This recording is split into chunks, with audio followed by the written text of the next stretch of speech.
Hey, good afternoon, everybody. Thanks for coming. So we just showed you part of the reasons why shootings go down.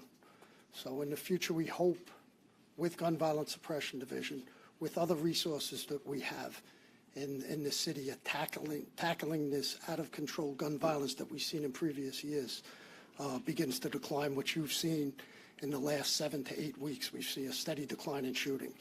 So hopefully we start to get a handle on this, and with these cases goes a long, long way to bringing down the violence in this city. So, you know, Chief Savino and his crew do an excellent job over here, as you see those gang takedowns.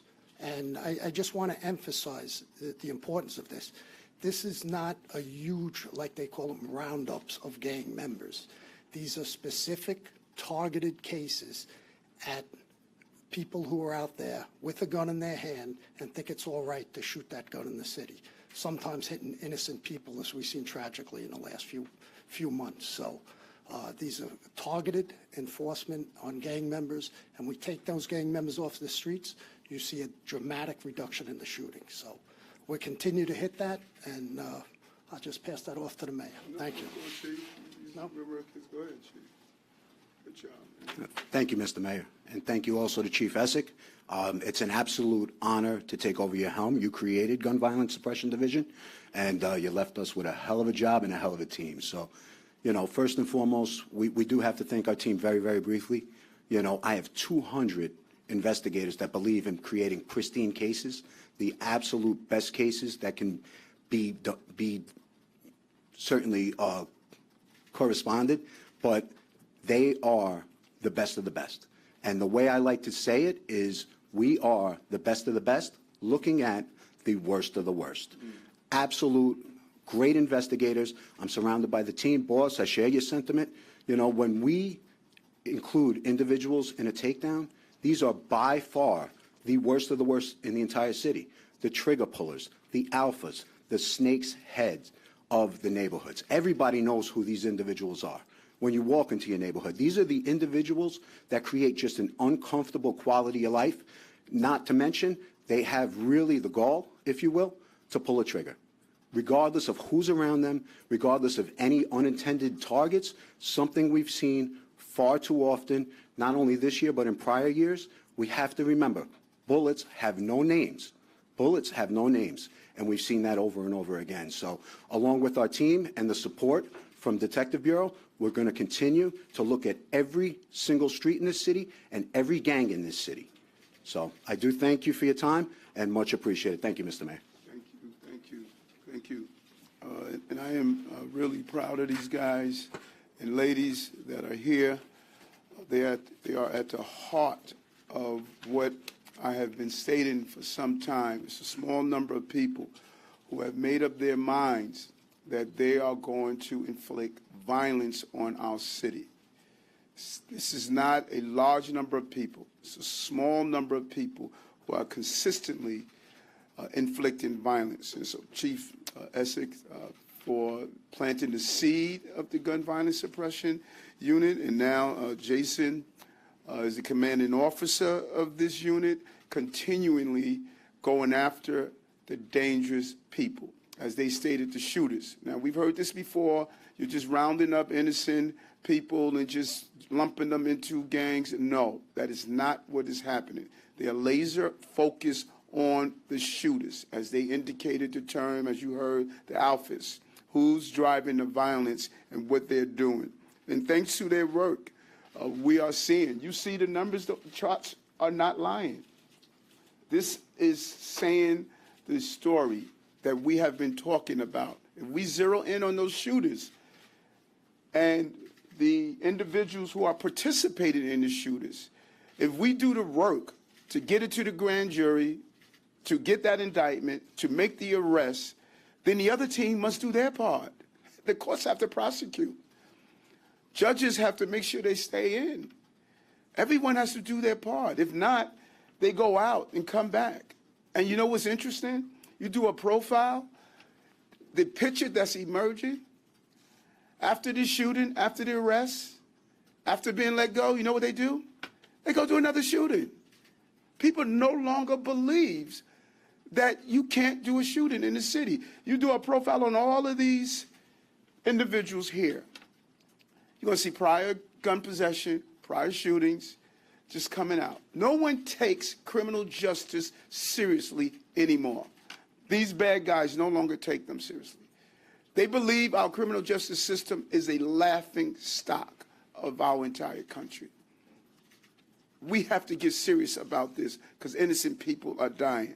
But he also, Chief, made another important point of what we are going to do and what we're doing. You take the snakes, you take the alphas, now you have a large number of people who are there. It's only a matter of time before another alpha steps up. But we announced last week with A.T. Mitchell and the crisis management teams, we're now going to go into those communities and find those who have headless leaders and have more leaders to give them the on-ramp so that they don't continue to participate in the violence that we're seeing. Because if we don't do that, if we don't do the other part of making sure we give them an on-ramp to leave violence, then all we're going to do is continue to run after the new alphas that are popping up. This is the strategic analysis that we are doing to go after crime. And in spite of the critics, NJ, that people criticize us all the time, in spite of that, shooters are going down. Shooters are going down without violating the constitutional safeguards that we have in place. We're decreasing shootings. We're taking bad guys off the streets, and we're going to create a safe city in the process. And so I'm proud of the men and women who are part of this unit that are going after those small number of people that are driving crimes in this city. This unit, there's three main strategies of the Gun Violence Suppression Division: gun trafficking, real problem; gun investigation; enhanced prosecution. When you put them together, you're going to create a safer city. We know that. The only thing we didn't factor in, I'm going to say this as many times as possible until it resonates. The only thing we did not factor in, that we're going to keep letting bad guys out. None of us factored this in. It was unimaginable to us that we would do these cases after a year, take them down, and by the time we get back to patrol, we're seeing them back on the streets. You guys got to start writing about this. This can't continue. It can't continue. And in spite of that, in spite of the naysayers, in spite of the attacks, in spite of the tweets, in spite of letting them out, these guys are still doing the job. Every day, going out there, investigating, taking these bad guys off the street. And we cannot thank them enough for what they're doing. Precision policing works. It works.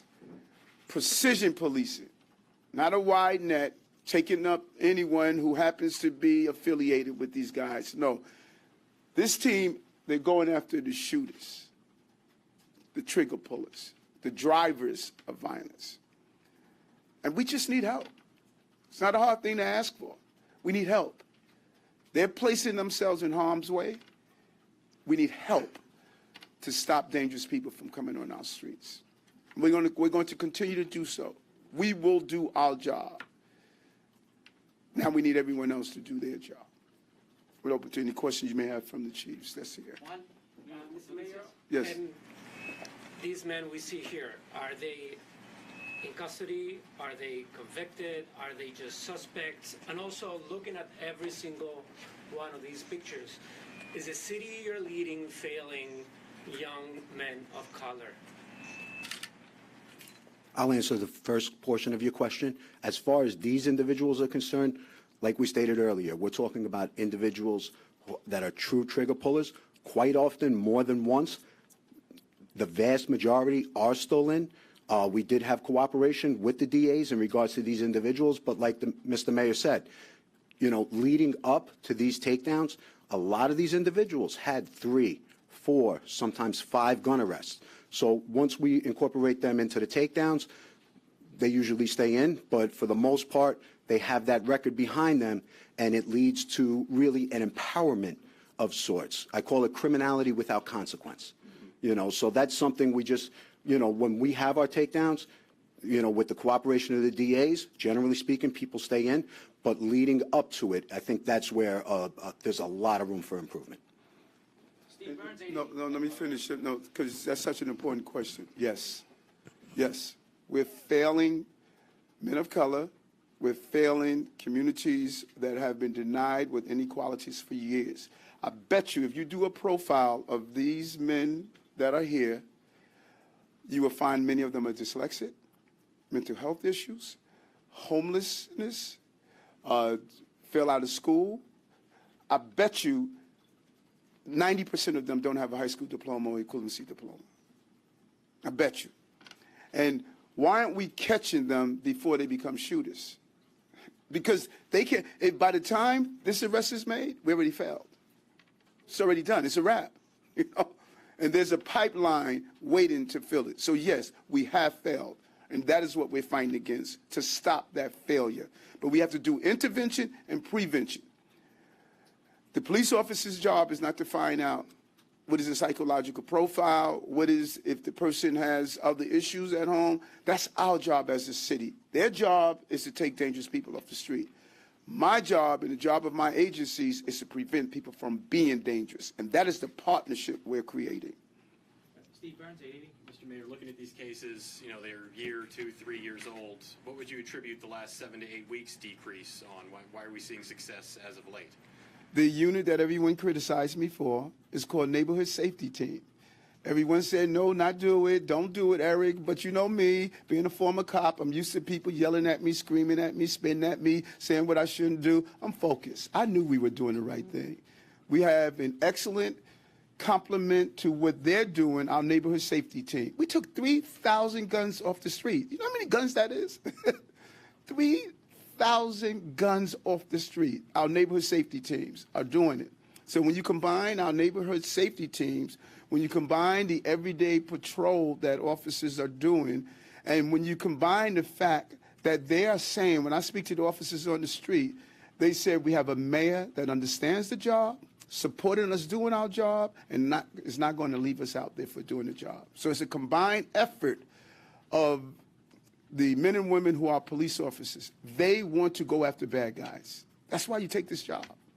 And that's what we're doing, and we're going to continue to do so, to take dangerous people off our streets. If I could follow up real quick, 3,000 guns at this point in the year is about on track where we were last year without neighborhood safety teams. So what case can you make to say they are making a difference right now? Well, number one, shooters are going down. We are dealing with, in 2020, it was a different city. COVID, 2019, lockdown. We're dealing with a different city.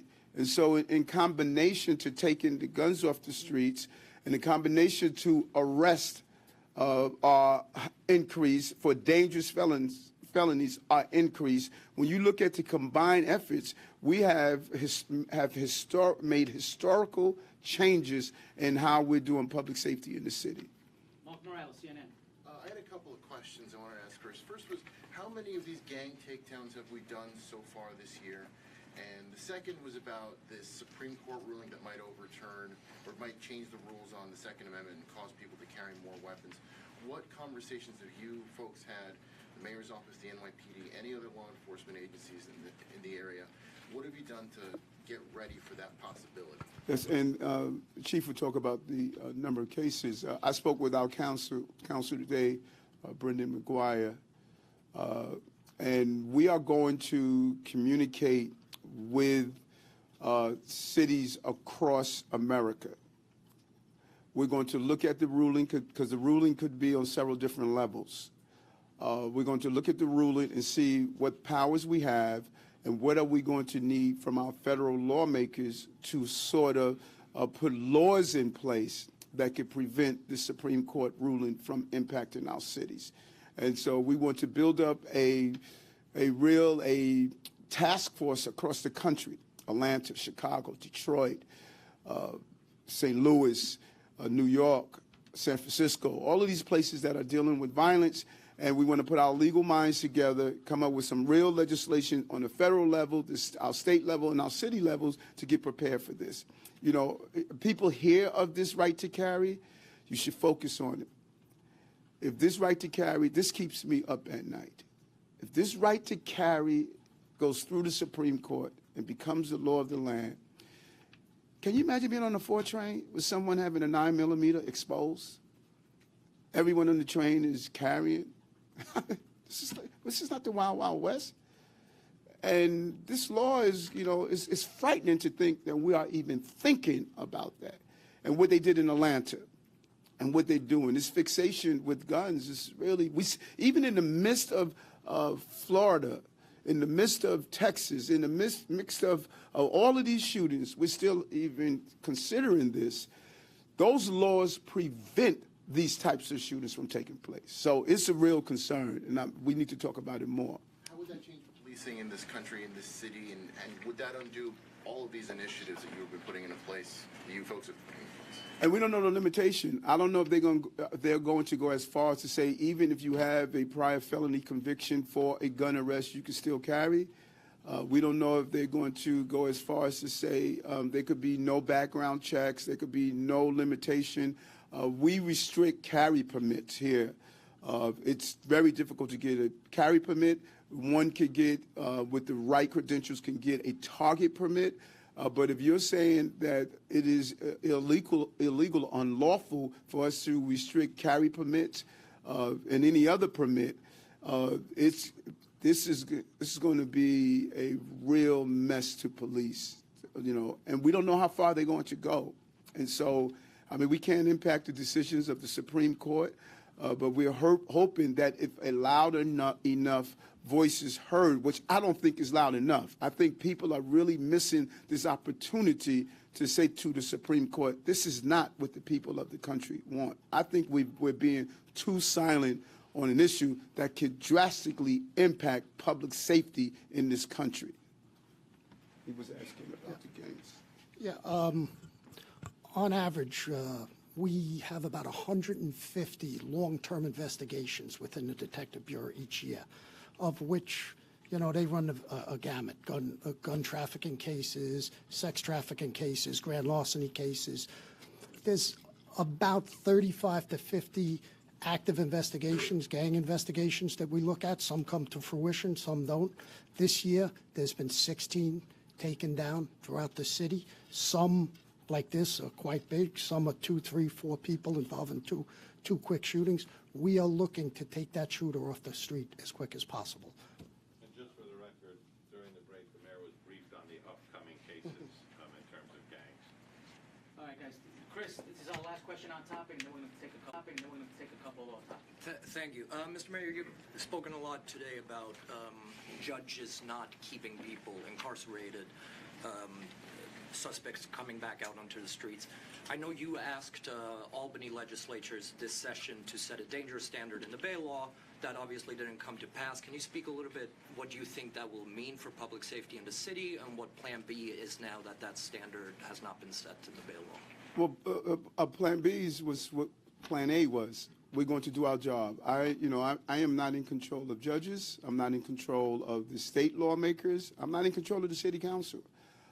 My job is to present the case based on what I'm hearing from my law enforcement communities and present it to them and hope that they would see the expertise and make laws based on the case we present. We've made some victories in Albany around public safety. We would have liked to receive more, like the dangerousness standard. That's so important. You have one of these guys that come in front of you, or someone is arrested 9 times. I think the judge should make the determination this person presents an imminent threat to the city. I'm hoping that they re-examine that in their next legislative cycle, because we have to. Yesterday, witnessed some sort of gun incident? Here's what happened yesterday. A family member was at the ferry, and we were going to pick her up. I was en route to pick her up, and while she was waiting, 3 men walked in with hoodies on, and yesterday was very hot, and they had hoodies on, and she overheard one of them state something to the tune of, "Don't shoot until you get inside." She called me. I said, immediately call 911, and I got on the phone and call 911 to make sure they got to call.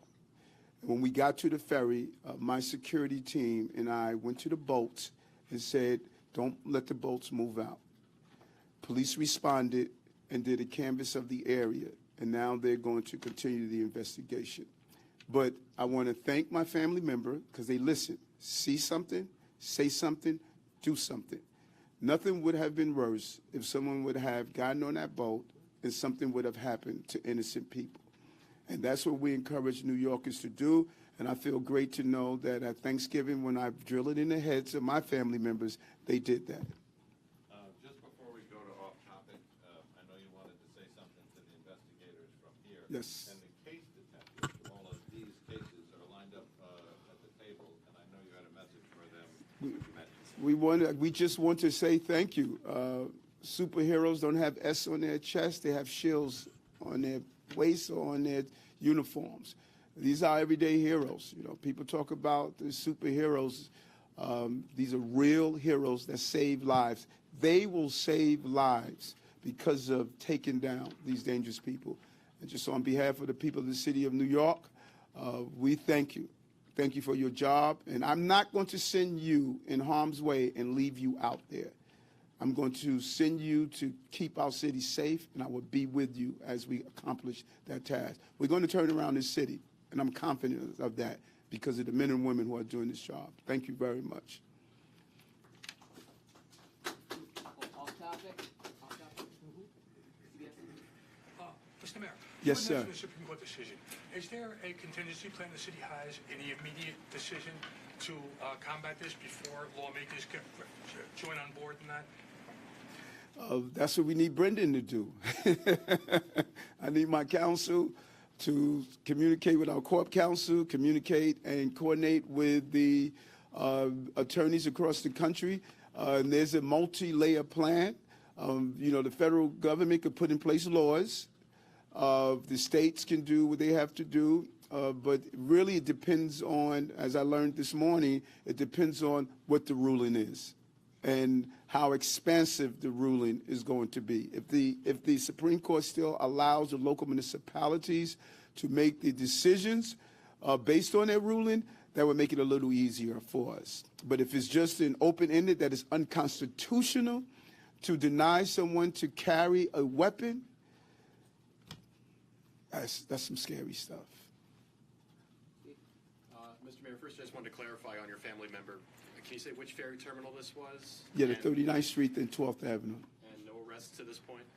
The police, you could reach out to the commissioner and they'll give you an outcome of the investigation. Okay. And separately, on the class size bill that was passed in Albany, Senator Liu, the teachers union, maintains that there is extra funding that is coming to help the city accomplish the goals of that bill.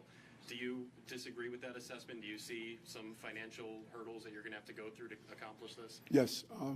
The CFE, it was improperly reported by some that the Campaign for Fiscal Equity covered class size. That is not true. It did not cover class size. When you read the bill, you see nowhere in the bill does it state class size. The funding that's coming in is not to deal with class size. We're talking about $20 billion in capital, $500 million in dealing with the staffing and everything else. When you look at it, the money has to come from somewhere. And so our conversation was, tell us what we should cut. Should we cut pre-K? Should we cut dyslexia screening? Should we cut the mental health professionals? Tell us what we should cut. And I would have hoped they would have put in the bill and stated that here are the areas you should cut. Because if we're going to do something that's going to have a major impact on the funding of the DOE, then we should take the responsibility of saying to New Yorkers, we no longer want pre-K. We no longer want dyslexia screening. You can't just say, we're giving you this unfunded mandate. There is no money. If they send the money that's coming in, they need to show us where it is. And when you look at this money, we're hitting a cliff. This money is not here, as the governor stated. This money is not here next year, you know, the next budgets to come up. We don't have that money. And so we're hoping that they look at those schools that are in greater need to do class sizes in that need. Now, we're down to the union contract called for 32 students per class. That's the union contract. We're at 21.5. we lost 150,000 families. We've dropped down to 21.5. Because we're dropping so low, it's going to mess with our federal dollars that are coming in. And we're in a fiscal crisis that, we are doing a good job, but let's not kid ourselves. This city is in a real financial crisis that we have to be prepared for so that we don't hurt. So I don't know where they believe the money is coming from because we don't see that at all. NJ? Mayor, as you know, there have been a lot of dire predictions made about a violent summer in New York. Yes. Looking at that chart, what should people make of it? Should they breathe a sigh of relief, or would that be premature? My answer to that is we're going to do our job, NJ. There's still dangerous people out there, and we're hoping that some of the investigations that are in place are going to stem the tide of what we witness as just the violence that we are experiencing. And so my assurance to New Yorkers is that we're going to remain vigilant. We're doing several things. I was on the phone for an hour and a half with the commissioner yesterday. Our all-outs. We're going to have uniformed personnel, going to patrol. Everyone is going to be on board. We have a few other initiatives that we're doing to get that uniform officer on patrol. What we're going to do in the subway system, the commissioner is going to be announcing in addition to what we have done already. And so I want New Yorkers to be assured that the history of violent summers, we are going to fortify our law enforcement officers to be proactive and prevent some of that violence from taking place.